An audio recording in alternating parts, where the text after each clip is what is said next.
گفتگو بدلنے کی خاطر امی کی طبیعت اور بہروز بھائی کی صحت کے متعلق باتیں کرنے لگا تھا۔ اپنے گھر کے قریب آ کر گاڑی سے اترتے ہوئے عروہ نے گہری نظروں سے عارفین شیرازی کے بیٹے کی شاپنگ کے بیگز دیکھے۔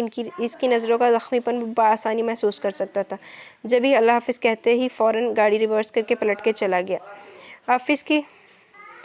آفس سے واپسی پر گھر میں قدم رکھا تو خلاف معمول خاصی چہل پہل کا احساس ہوا۔ پھر برآمدے میں کھیلتے سونیا اور گڈو کو دیکھ کر اس چہل پہل کی وجہ بھی سمجھ آ گئی، یعنی یسریٰ اپی تشریف لائی ہوئی تھی۔ عروہ اپنے اور سارہ کے مشترکہ کمرے میں گئی، بیگ رکھا، چادر اتار کر دوپٹہ اوڑھا اور پھر سادہ چپل پہنتی ہوئی بہروز بھائی کے کمرے میں آ گئی، جہاں یسریٰ اپی اپنے دونوں بچوں کے ساتھ موجود تھی۔ ان کا تیسرا بچہ گڈو باہر کھیل رہا تھا۔ السلام علیکم اپی، کیسی ہیں؟ عروہ بہت عرصے بعد بہن سے مل رہی تھی۔ میں ٹھیک ہوں، اللہ کا شکر ہے، تم سناؤ گڑیا کیسی ہو؟ یسریٰ اپی اٹھ کر عروہ سے گلے ملی تھی۔ میں بھی ٹھیک ہوں، عظیم بھائی کہاں ہیں؟ وہ کیوں نہیں آئے؟ وہ یسریٰ کے شوہر کا پوچھ رہی تھی۔ وہی چھوڑنے آئے تھے، دوپہر کا کھانا بھی یہیں کھا کر گئے ہیں، تمہارا بھی پوچھ رہے تھے امی سے، یسریٰ نے مسکرا کر بتایا۔ لیکن اتنی جلدی کیوں چلے گئے؟ وہ بھی آج رات رک جاتے۔ انہوں نے کسی ضروری کام سے لاہور جانا تھا، اس لیے جلدی چلے گئے، پرسوں آ جائیں گے۔ تم سناؤ، بہت کمزور اور تھکی بھی لگ رہی ہو، یسریٰ اپی نے اس کا ہاتھ تھامتے ہوئے محبت سے پوچھا تھا۔ عروہ بے ساختہ چپ سی ہو گئی تھی کہ میرے چہرے، میرے وجود پہ نہ جانے کیسی تھکن ہے جو ہر ایک کو پہلی نظر میں نظر آ جاتی ہے، اور وہ اس تھکن کو باوجود کوشش کے چھپا نہیں پا رہی تھی اور نہ ہی لفظوں میں بیان کر پا رہی ہو۔ جامد چپ اور گہری تنہائی کے عالم میں وہ اپنی ہی ذات کے غلام گردشوں میں چکرا رہی تھی، جہاں سے اس کا ہاتھ تھام کر اسے اس کیفیت سے نکالنے والا کوئی بھی نہیں تھا۔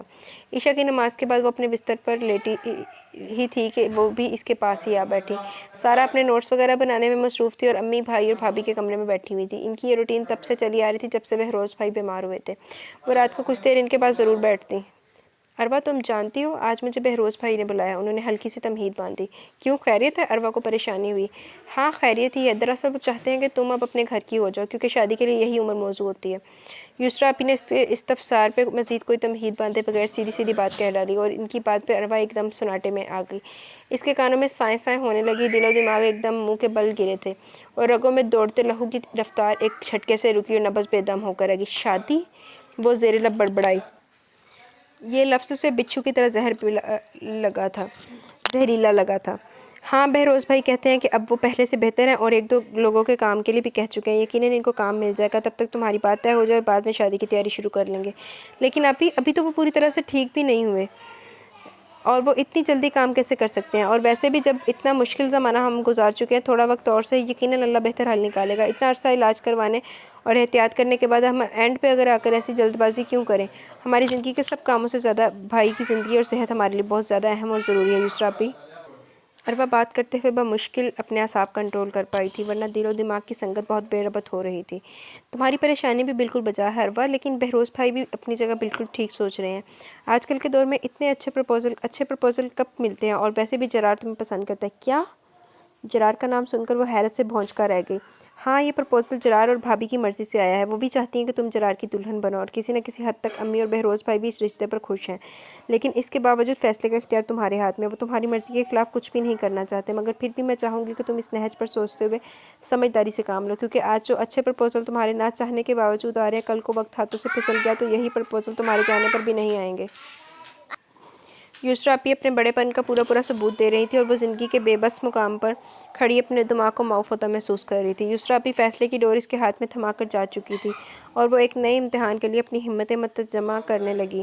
اس نے اپنا آپ آنسوؤں کے ہاتھوں میں سونپ دیا تھا، اسے یوں لگ رہا تھا کہ اب زندگی کا دائرہ اس پر مزید تنگ ہوتا جا رہا ہے، اب اس کے سامنے پل صراط ہے، اور وہ پہلے ہی قدم پر جھٹکا کھا کے آگ اور اذیت کے گہرے کنویں میں جا گرے گی۔ اور سچ مچ وہ رات بھر اپنے آپ کو اسی کنویں میں تڑپتے ہوئے دیکھتی رہی، جہاں کوئی بھی اس کے کام نہیں آ سکتا تھا، جہاں صرف اور صرف اچھے اعمال کا وجود کام کر سکتا تھا۔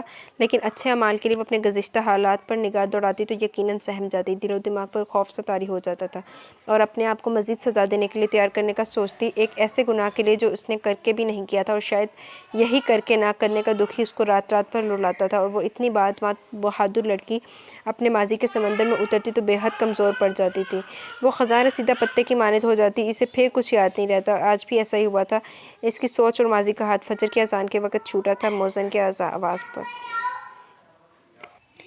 روئی روئی سرخ آنکھیں، سپاٹ چہرہ، سرد انداز اور حرکتیں بہت نپی تلی سی تھی، جو کسی سنگین طوفان کا پیش خیمہ لگ رہی تھی۔ آفس میں میٹنگ ہونے کی وجہ سے عارفین اس طوفان کا ٹھیک سے اندازہ نہیں کر پا رہا تھا۔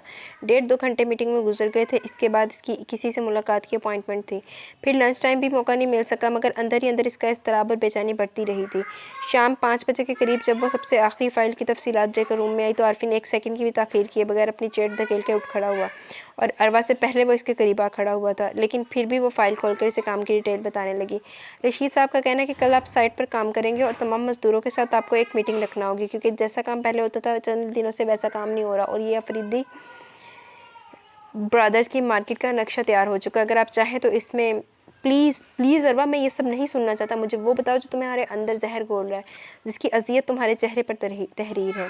اس نے جھنجھلا کر کہتے ہوئے فائل اس کے ہاتھ سے لے کر دور اچھال دی تھی۔ اروا کا سر جھک گیا، وہ 2 قدم پیچھے ہٹتے ہوئے گہری سانس لے کر رہ گئی۔ اس نے شاید اپنے اور عارفین کے درمیان فیصلہ رکھنا چاہا، لیکن عارفین نے دونوں ہاتھوں سے اسے کندھوں سے تھام لیا تھا۔ وہ اس کے مضبوط شکنجے کے باعث اپنی جگہ سے مزید ہلنے کے قابل نہیں رہی۔ اروا، میں نہیں چاہتا کہ تم مجھے کوئی درجہ دے کر یا پھر اہم جان کر اپنا مسئلہ شیئر کرو۔ میں بس اتنا چاہتا ہوں کہ مجھے ایک انسان ہونے کے ناطے اور انسانیت کے تحت ہی صحیح پلیز اپنی پرابلم بتاؤ، اپنا مسئلہ شیئر کرو۔ کیوں خود پہ اتنے کڑے کھول چڑھا رہی ہو؟ کیوں تنہا عذاب جھیل رہی ہو؟ اس نے اروا کو سختی سے جھنجھوڑ ڈالا تھا، اور یہ اس کی بے بسی کی انتہا ہی تھی کہ وہ اگلے پل عارفین شیرازی کے سینے سے لگی تڑپ تڑپ کر رو رہی تھی، اور اس کی اس بے بسی اور بے خود حرکت پہ عارفین اور بھی زیادہ پریشان ہو گیا، کیونکہ اسے پتہ تھا کہ اروا حیات کسی چھوٹی سی بات پر اس قدر حوصلہ ہارنے والی نہیں۔ مسئلہ یقیناً اس کے اختیار سے باہر تھا۔ چند لمحے یوں ہی گزر گئے، وہ دونوں خاموش تھے، مگر ان دونوں کی کیفیات بول رہی تھی۔ اروا کے آنسو بول رہے تھے، اپنا دکھ، اپنی بے بسی سنا رہے تھے، اور عارفین کا دل بول رہا تھا، وہ سینے سے لگی اروا کو چپ کروا رہا تھا اور اس کے آنسو اپنے اندر جذب کر رہا تھا۔ دونوں کو تسلی لینے اور دینے کا انداز بے زبان تھا، مگر پھر بھی بول رہا تھا۔ اروا کی ہچکیوں سے لرزتے جسم اور ایک روانی سے بہتے آنسوؤں میں بہت شدت تھی، اور کچھ ایسی شدت تھی کہ عارفین اسے روک نہیں پایا تھا۔ جب وہ بہت زیادہ رو چکی تو پھر کافی دیر بعد اس کے گرد اپنا بازو حمائل کرتے ہوئے اسے نرمی سے چپ کرانے کی کوشش کی۔ کسی نے کچھ کہا ہے؟ بے حد مدھم اور بھاری آواز سے پوچھا گیا تھا۔ بہروز بھائی میری شادی کرنا چاہتے ہیں۔ ہچکیوں کے درمیان اس نے عارفین شیرازی پہ بم پھوڑ دیا۔ میں شادی کے نام سے بھی نفرت کرتی ہوں۔ میں کبھی شادی نہیں کروں گی۔ میں خودکشی کر لوں مگر شادی نہیں۔ وہ پھر سے بے ربط الفاظ میں بولتے بولتے رو پڑی تھی، اور عارفین بری طرح چکرا گیا تھا۔ وہ بڑی مشکل سے اپنے اعصاب ٹھکانے پر لایا تھا۔ Please Arwa, control your self, ایسا کچھ نہیں ہوگا، میں کچھ حل سوچتا ہوں، پلیز تم اس طرح مت رو۔ اس نے اپنے سینے میں منہ چھپائے روتی ہوئی اروا کو اپنے مضبوط بازوؤں کے ہلکے کا احساس دلاتے ہوئے جیسے اپنی ذات کی مضبوطی کا یقین دلایا تھا۔ لیکن اروا کے ساتھ جو کچھ ہو چکا تھا، اس کے ہوتے ہوئے اچھے کی امید وہ کبھی نہیں کر سکتی تھی۔ اس پہ آج تک جو بھی مشکل وقت آیا تھا اسے جھیلنا پڑا تھا، اور وہ مشکل وقت کبھی نہیں ٹلا نہیں تھا، اور اس بار بھی اسے یقین تھا کہ وہ اس مشکل گرداب میں ضرور پھنسائی جائے گی۔ مسٹر عارفین شیرازی، آپ یہ بات جانتے ہیں کہ میں کبھی شادی کے بارے میں سوچ بھی نہیں سکتی، میں کبھی شادی کا ذکر بھی نہیں سننا چاہتی، اس سے بہتر ہے کہ میں اپنے آپ کو ختم کر ڈالوں۔ وہ عارفین شیرازی کی شرٹ دونوں مٹھیوں میں دبوچے بے حد جذباتی ہو رہی تھی، اور عارفین اس کے شانے سے ہلاتے ہوئے اسے ریلیکس کرنے کی کوشش کر رہا تھا، مگر جیسے ہی وہ اس کے پرحدت لمس سے چونکی، اسے کرنٹ چھو کر گیا تھا۔ وہ ایک دم ایک جھٹکے سے اس کے سینے سے الگ ہوئی۔ اروا! عارفین کو اس کی ایسی بے مروتی پر بہت تکلیف ہوئی تھی۔ اس نے ہاتھ بڑھا کر اروا کو خود سے قریب کرنا چاہا، لیکن اس سے پہلے کہ وہ اسے اپنے قریب کرتا، اچانک آفس روم کا دروازہ ایک دھماکے سے کھل گیا۔ وہ دونوں چونک گئے تھے۔ سامنے دہلیز میں کھڑی زوئیلا شیرازی کافی خشمگین نظروں سے دیکھ رہی تھی، اور وہ دونوں کو بیک وقت اپنے غضب سے راکھ کر دینا چاہتی تھی، لیکن زوئیلا کو اپنے اندر داخل ہونے سے پہلے ہی اروا اپنے آنسو رگڑتی ہوئی تیزی سے کمرے سے نکل گئی۔ تو آفس میں آج کل اس طرح گلچھڑے اٹھائے جا رہے ہیں؟ اروا کو نخوت سے دیکھتے ہوئے وہ عارفین کے قریب آ گئی۔ زوئیلا، ایسا کچھ بھی نہیں ہے جو تم سمجھ رہی ہو۔ اسے زوئیلا کا شک نہ جانے کیوں برا لگا کہ وہ صفائی دینے لگا۔ میں جو سمجھ رہی ہوں ویسا نہیں ہے تو پھر ایسا کیوں ہے؟ زوئیلا نے استضائی انداز میں عارفین کی سفید شرٹ کی سمت اشارہ کیا، جہاں اروا اور عارفین کی تازہ ترین قربت کی تحریر رقم تھی۔ عارفین نے سر جھکا کر دیکھا تو خاموش ہو گیا۔ اروا کے آنسو اس کی شرٹ کو زبان دے گئے تھے۔ جب ہی تو زوئیلا عارفین کے کہے پر نہیں، شرٹ کے کہے پر یقین کر رہی تھی۔ بولے نا، ایسا کیوں ہے؟ کمرے کی تنہائی میں آپ کی صاف ستھری شرٹ کھڑے کھڑے کیسے بھیگ گئی؟ حالانکہ اے سی بھی آن ہے۔ زوئیلا چبا کر بولی۔ میں تمہیں ہر بات کا جواب دینے کا پابند نہیں ہوں۔ عارفین کا انداز بھی سخت ہو گیا۔ آپ یہ کیوں نہیں کہتے کہ آپ کے پاس میری کوئی بات کا کوئی جواب ہی نہیں؟ آپ ہم سے چوری چھپے اس 2 ٹکے کی لڑکی کے ساتھ آفس میں عیاشی کرتے پھرے، اس لیے اسے نوکری سے نہیں نکالا، اس لیے مجبوریوں کا بہانہ بنا رکھا، اور اسی لیے اس پر 2 حرف لعنت کے نہیں بھیجے۔ Stop it, just stop it زوئیلا! وہ ایک دم دھاڑ اٹھا تھا۔ تم اپنی حد سے بڑھ رہی ہو. آج تک اگر میں نے تمہارے کسی بھی معاملے میں انٹرفیئر نہیں کیا تو تم بھی ایسا کرنے کا کوئی حق نہیں رکھتی. تمہیں اپنی حد میں رہنا چاہیے ورنہ میرے سوئے ہوئے اعتراضات بیدار ہو سکتے ہیں. وہ ایک دم غصے سے گھرا کر بولا، لیکن زویلا پر کوئی اثر نہیں ہوا. اس نے گھر آ کر بھی اس بات کا کافی فساد پھیلایا تھا. رابعہ شیرازی بھی زویلا کے چاہنے والوں میں سے تھی. انہوں نے بھی توپوں کا رخ عارفین کی سمت موڑا تھا. ابھی تک تمہارا دل نہیں بھرا اس سے مظلوم بیچاری غریب حسینہ سے؟ رابعہ شیرازی کا لب و لہجہ زویلا سے بھی زیادہ حد امیز تھا، جس پر عارفین کا ضبط جواب دے گیا. بس بہت ہو گیا یہ فضول کا واویلا. آپ لوگوں نے حد کر ڈالی ہے. میری خاموشی اور میری شرافت کا ناجائز فائدہ اٹھا رہے ہیں آپ سب. لیکن میری بات یاد رکھ لیں کہ آپ نے جو کچھ کرنا تھا کر لیا. اب میری باری ہے. اب میں حد کر دوں گا اور آپ لوگ دیکھیں گے، کیونکہ مجھے ایسا کرنے پر آپ مجبور کر رہی ہیں. وہ غصے سے کہتا پلٹ کر لمبے لمبے ڈگ بھرتا وہاں سے نکل گیا اور رابعہ شیرازی خفگی سے زویلا کی جلد پہ سمت پلٹی. کیا ضرورت تھی اسے اتنا غصہ دلانے کی؟ لیکن موم، وہ اس لڑکی کے ساتھ کمرے میں. زویلا نے کچھ بولنا چاہا. اگر تم نے اس لڑکی کو عارفین کے ساتھ دیکھ ہی لیا تو درگزر کر جاتی. کبھی موقع ملتا تو ہم اس لڑکی کا دماغ ٹھکانے لگا دیتے. آخر تمہیں پتہ بھی ہے کہ وہ اسے پسند کرنے لگا ہے. لیکن سویٹ ہارٹ، پسند کب تک چل سکتی ہے؟ کب تک وہ چوری چھپے اس کے ساتھ وقت گزار سکتا ہے؟ آخرکار لوٹ کر تمہارے پاس ہی آئے گا. یہ صرف وقتی جذبات کا اثر ہے جو اسے اس کی قربت سے دور نہیں ہونے دے رہے. اور تم جانتی ہو جذبات کا دریا کتنی جلدی اتر جاتا ہے. رابعہ شیرازی نے اپنی لاڈلی چہیتی بھانجی کا کندھا تھپکا تھا اور زویلا مطمئن ہو گئی. پھر اب کیا کروں؟ انداز میں تفکر تھا. رابعہ شیرازی بھانجی کے سوال پر مسکرا دی. اب اس کے پاس جا کر بہت اچھے انداز میں سوری کرو اور اس کا غصہ ٹھنڈا کرنے کی کوشش کرو، اور اگر سچ مچ غصے میں آ کر کچھ کر بیٹھا تو پرابلم ہو جائے گی. انہوں نے زویلا کو مشورہ دیا اور وہ سر ہلا کر کچھ سوچنے لگی. اروا بیٹا ادھر آؤ میرے پاس. بہروز بھائی نے رات کے کھانے سے فارغ ہوتے ہی اروا کو اپنے پاس بلا لیا. وہ سارا کے ساتھ مل کر برتن سمیٹ رہی تھی. بھائی کے بلانے پر برتن کچن میں چھوڑ کر ان کے پاس آ بیٹھی. کیا بات ہے بھائی، آپ ٹھیک تو ہیں؟ اروا ان کی طرف سے فوراً ہی پریشان ہو جاتی تھی. ہاں بیٹا میں ٹھیک ہوں، اللہ کا بڑا کرم ہے. وہ دل کی گہرائیوں سے اپنے رب کے شکر گزار ہوئے تھے. آپ ہمیشہ اروا آپی کو اپنے پاس بلا کر بٹھاتے ہیں اور باتیں کرتے. کبھی مجھے بٹھایا آپ نے؟ کبھی میرا خیال آیا آپ کو؟ سارا کچن سے نکلتے ہوئے کافی نے روٹھے پن سے بولی، اور بہروز بھائی اس اچانک شکوے پر بے ساختہ ہنس پڑے اور ساتھ ہی اسے بھی قریب آنے کا اشارہ کیا. پگلی، کچھ باتیں صرف بڑوں سے کرنے کے لیے ہوتی ہیں، بچوں سے نہیں ہو. تم ابھی بچی ہو اور بچی ہی رہو، اور اس بچپنے میں بھی فائدہ بھی ہے اور بھلا بھی. اور ویسے بھی جو بات میں اروا سے کرنا چاہتا ہوں وہ تم سے کیسے کر سکتا ہوں؟ تم تو ہو ہی چھوٹی سی بچی. انہوں نے بہت پیار سے کہتے سارا کو بازو کے حصار میں لے کر نرمی اور وضاحت سے سمجھایا تھا. کالج میں پڑھتی ہوں اور ابھی بھی چھوٹی سی بچی ہوں. اس نے خفگی سے کہا اور اروا کے چہرے پر مسکراہٹ بکھر گئی. پہلے تم گرما گرم چائے لے کر آؤ نا، پھر بات بھی بتاتے ہیں. اس کی شرارت سمجھ چکے تھے. چائے تو میں لے آتی ہوں، لیکن مگر آپ کو یہ بھی بتا دیتی ہوں کہ مجھے اس بات کا پتہ ہے. سارا معنی خیزی سے کہتے ہوئے اروا کو دیکھنے لگی اور اروا کی ذو معنی بات کا مطلب سمجھ کر اپنی جگہ پر سن سی بیٹھی رہ گئی. اس کی رنگت بھی پر میں متغیر ہو گئی تھی. کیا پتہ ہے بھائی؟ تمہیں کس نے بتایا؟ بہروز بھائی مسکرا کر بولے. بھابی نے. وہ کہہ رہی ہے کہ اروا آپی کی بات جرار بھائی کے ساتھ طے ہونے والی ہے. باقی سب تو ٹھیک ہے، بس اروا آپی سے پوچھنا باقی ہے. سارا نے اروا کے دل کو لرزا کے رکھ دیا. وہ کچھ بھی کہے سنے دیکھے سنے بغیر بنا کھڑی ہوگی. اروا کہاں جا رہی ہو بیٹا؟ بیٹھو. بہروز بھائی نے اس کا ہاتھ پکڑ کر دوبارہ بٹھا لیا، لیکن اروا کا جسم برف کی مانند ٹھنڈا پڑ چکا تھا. اس کے لیے مشکل یہ تھی کہ بات کرنے والے بہروز بھائی خود تھے، اور باپ اور بھائیوں کے سامنے اپنا اعتماد بحال رکھنا ایک مشرقی لڑکی کے لیے انتہائی مشکل امر تھا، چاہے وہ لڑکی بنیادی طور پر کتنی ہی پر اعتماد اور بولڈ کیوں نہ ہو.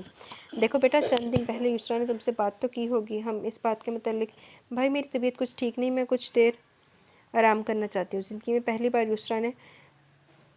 اروا نے بھائی کی بات سنے بغیر اپنی بات کہی تھی. اندر سے کچھ برا تو لگا، لیکن جو کچھ وہ کہنا چاہ رہے تھے وہ اس سے بھی زیادہ برا تھا، لہٰذا اسے بہانہ بنانا پڑا. بہروز بھائی بات کرتے کرتے ٹھٹک گئے. وہ اروا کے چہرے سے ہی اذیت کے آثار بھاپ گئے تھے اور انہیں یقین ہو گیا کہ وہ حقیقتاً کچھ ڈسٹرب ہے.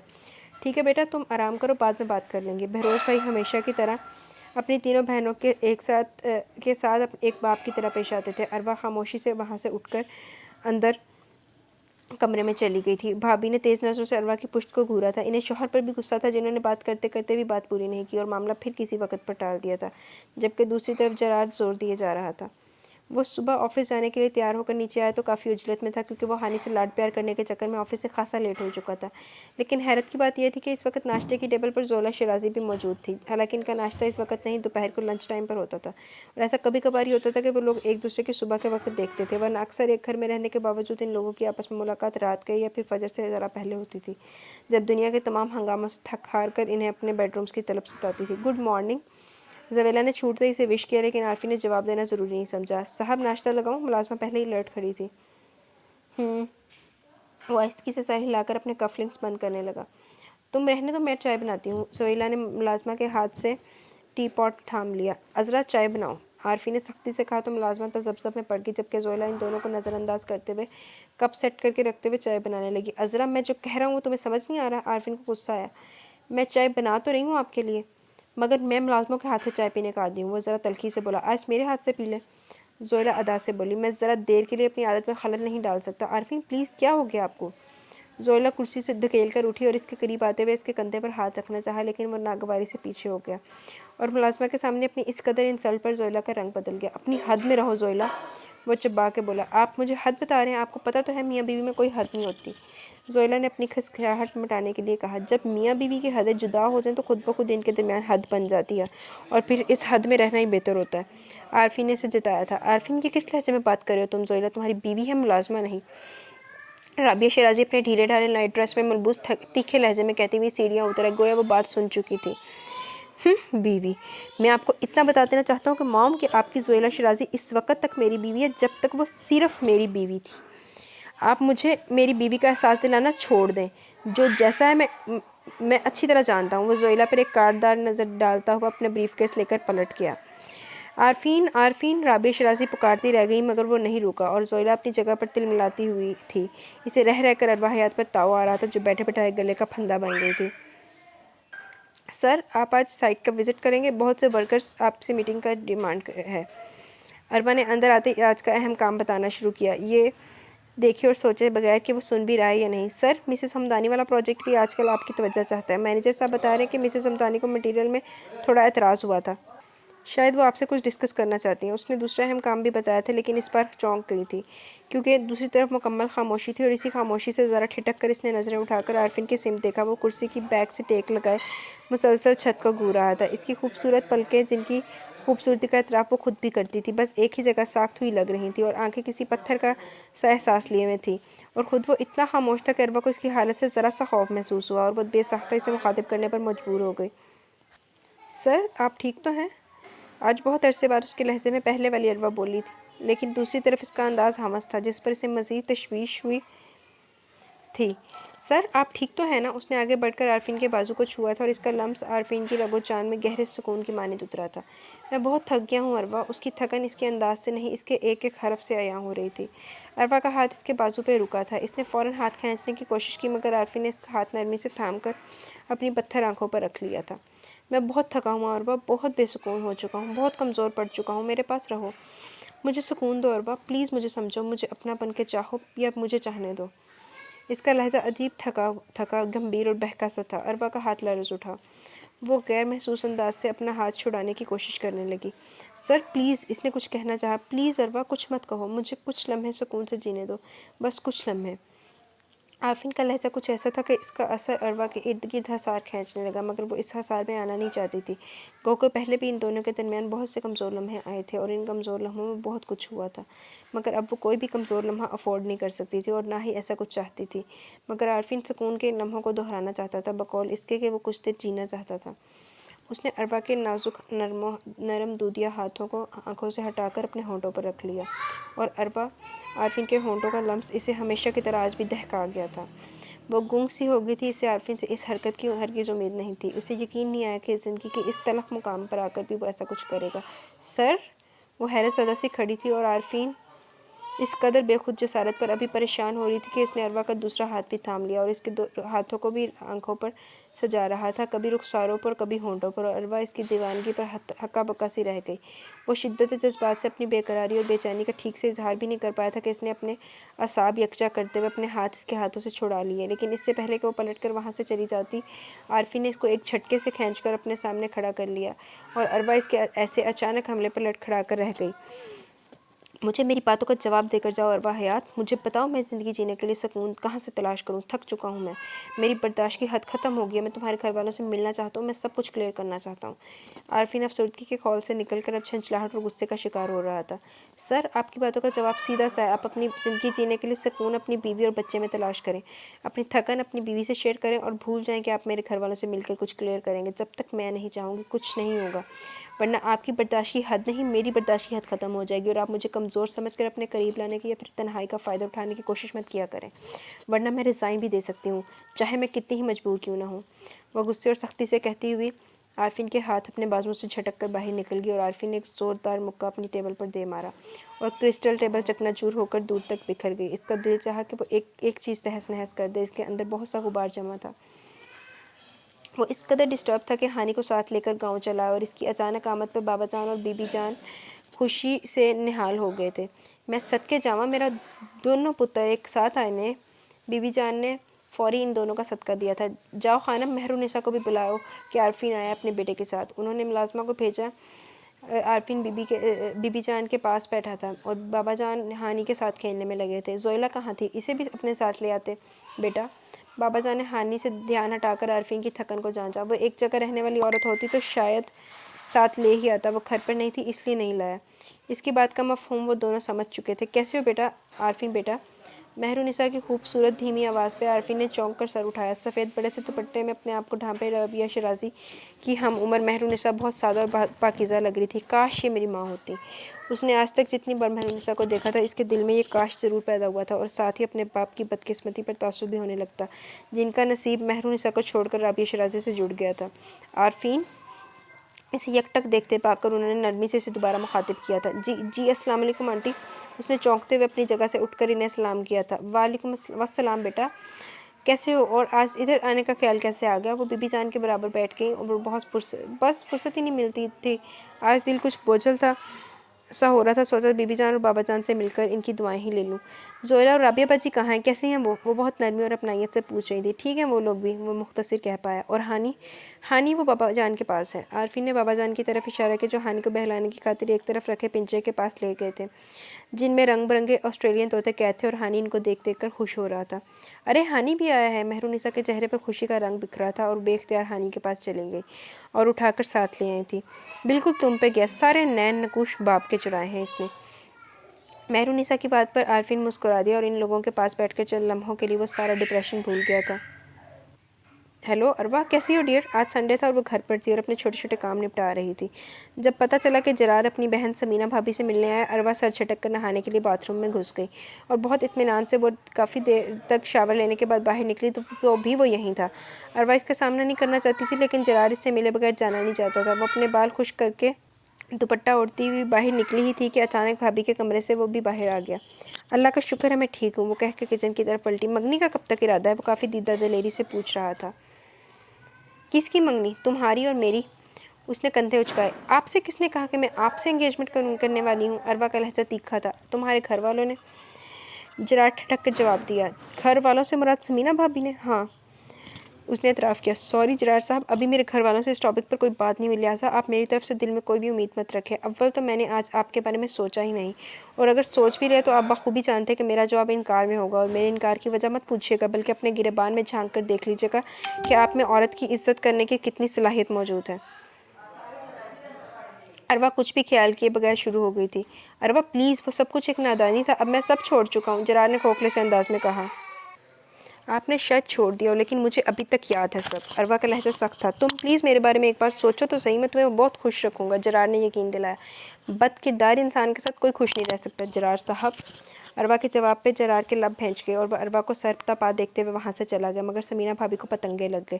ایسی کون سی بد کرداری دیکھ لی تم نے میرے بھائی کی جو اس پر اتنا گرم ہو رہی ہو؟ یہ سوال آپ اپنے بھائی سے کیجیے گا جس نے جان بوجھ کر میرے لیے پرپوزل بھیجا۔ میں اس طرح انکار نہیں کرنا چاہتی تھی مگر اس نے آج خود مجھ سے بولنے پر اکسایا۔ اروا کا غصہ بھی عروج پر تھا۔ وہ بھابھی کو جواب دے کر اندر چلی گئی جبکہ بھابھی پورے گھر میں تپتی پھر رہی تھی اور بہروز بھائی سب سمجھنے کی کوشش کر رہے تھے۔ 2 روز بعد وہ آفس آیا تو موڈ پہلے سے کافی فریش تھا۔ بی بی جان اور بابا جان جیسے اپنوں سے اپنائیت اور محبت ملی تو دل کا کافی بوجھ ہلکا ہو گیا، لیکن دوسری طرف بوجھ کچھ بڑا ہوا لگ رہا تھا۔ اروا کا چہرہ پہلے سے زیادہ سنجیدگی لیے ہوئے تھا۔ آج کے کاموں کی ترتیب میں پہلا کام سائٹ پر جانے کا تھا، لہٰذا اس نے اروا کو چلنے کا سگنل دیا۔ کوئی اور وقت ہوتا تو شاید وہ اس کے ساتھ جانے سے کتراتی، مگر اس وقت اس کے لیے یہ سہولت تھی کہ مینیجر صاحب اور کمپنی کا ڈرائیور بھی ساتھ جا رہا تھا۔ وہ لوگ آگے پیچھے چلتے ہوئے نیچے آئے تو احمد انصاری نے روک لیا۔ ایکسکیوز می سر۔ عارفین کے قدم تھم گئے۔ سر، فرائیڈے کو میری سسٹر کی انگیجمنٹ ہے، ہم نے اپنے تمام قریبی رشتہ داروں اور جاننے والوں کو انوائٹ کیا، پلیز اگر آپ بھی شرکت کریں گے تو ہمیں خوشی ہوگی۔ احمد نے انویٹیشن کارڈ عارفین کی طرف بڑھاتے ہوئے کہا۔ انشاءاللہ ضرور شامل ہوں گے، اس نے حامی بھری۔ اور مس اروا، یہ آپ کے لیے۔ اس نے دوسرا کارڈ اروا کی سمت بڑھایا تھا۔ دن بھر کام کے دوران ٹائم کا پتہ ہی نہیں چلا۔ ابھی وہ مزید آگے بڑھ رہے تھے جب عارفین کے پرسنل سیل پر کال آئی۔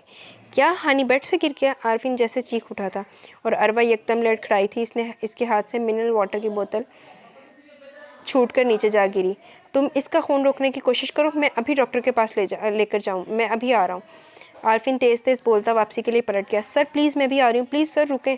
وہ بمشکل اینٹوں اور پتھروں سے ٹوکرے کھاتی اس کے پیچھے بھاگی۔ وہ لوگ اس وقت سیکنڈ فلور پر تھے جہاں سے اترنا بھی ذرا مشکل ہو رہا تھا کیونکہ سیڑھیوں کا کام زیر تعمیر تھا۔ ڈرائیور کو ہٹا کر ڈرائیونگ سیٹ پر وہ خود سنبھال چکا تھا۔ گاڑی سٹارٹ ہونے سے پہلے وہ بھی اس کے برابر آ بیٹھی اور پھر سیکنڈوں میں عارفین گاڑی مین روڈ پر لے آیا اور ساتھ ہی اس نے فون کر کے ملازمہ کو ہاسپٹل کا بتایا۔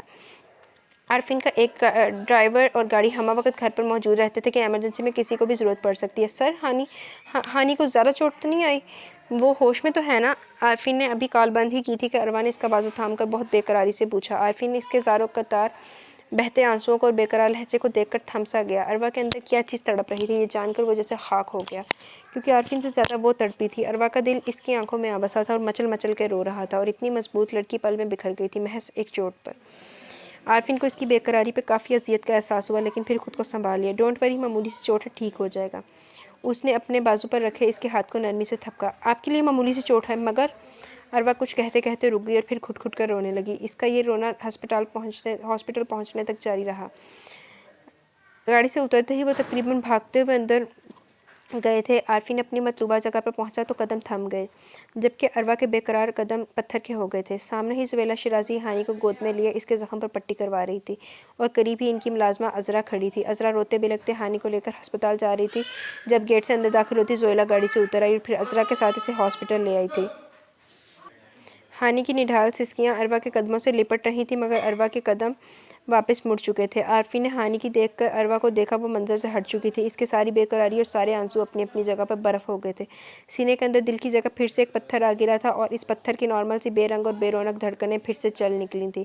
کچھ دیر پہلے والی اروا ہاسپٹل کے اس دروازے کے بیچوں بیچ کھڑی رہ گئی تھی جہاں وائٹ کلر کی نکر اور شرٹ میں ملبوس چھوٹا سا ہانی نڈال ہو جانے کے بعد مرہم پٹی کروا رہا تھا۔ اس کی ماں اس کے پاس تھی، اس کا باپ اس کے پاس تھا، پھر وہاں اروا کا کیا کام؟ بہت دیر بعد وہ لوگ ہانی کو لے کر باہر نکلے تو عارفین کی نظریں اروا کو ڈھونڈ رہی تھیں مگر وہ کہیں نہیں تھی۔ دوسرے روز بھی اروا کی حالت کچھ ایسی ہی تھی لیکن اب کی بار عارفین کی طبیعت میں بے چینی گھلی ہوئی تھی۔ وہ اروا کی خاموشی، اس کی چپ، اس کے اسپاٹ چہرے سے بہت بے چین ہو گیا تھا۔ وہ اس سے بات کرنے کا بہانہ ڈھونڈ رہا تھا لیکن آج پتہ نہیں کیا چکر تھا کہ اسے بہت سے لوگوں کو ملنا پڑ گیا تھا اور ابھی وہ سب سے فارغ ہوا ہی تھا کہ رابعہ شیرازی آفس چلے آئیں۔ عارفین کہاں ہے؟ انہوں نے اروا کو تیکھی نظروں سے دیکھتے ہوئے پوچھا۔ جی اپنے روم میں ہیں۔ اس نے رابعہ شیرازی سے نظر ملائے بغیر جواب دیا اور ٹیبل سے فائل اٹھا کر اس میں مصروف ہو گئی۔ وہ اروا پر ایک سلگتی ہوئی نظر ڈال کر عارفین کے کمرے میں آ گئی اور وہ جو اروا کو بلانے کا ارادہ رکھتا تھا رابعہ شیرازی کو دیکھ کر ٹھہر گیا۔